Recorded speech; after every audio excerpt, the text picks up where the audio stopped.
I am the president of Cube Consulting and also very active in engineering initiatives. And I studied abroad in Wales last semester.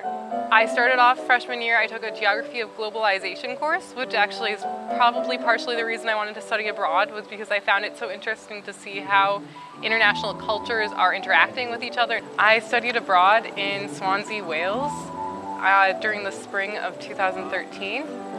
Where I not only took a lot of engineering courses, but also was very involved with some of the societies there and traveled for about 3 weeks throughout all of Europe, and it was one of the best decisions I've made in college.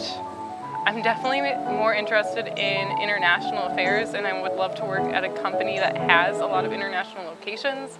I'm also really interested in just connecting to people internationally and really understanding people's different cultures and different traditions and all of those different things, and I think that it's really made me grow as an engineer, and instead of focusing on all of the math, science, and classes, now I'm much more interested in the people and the social aspects as well.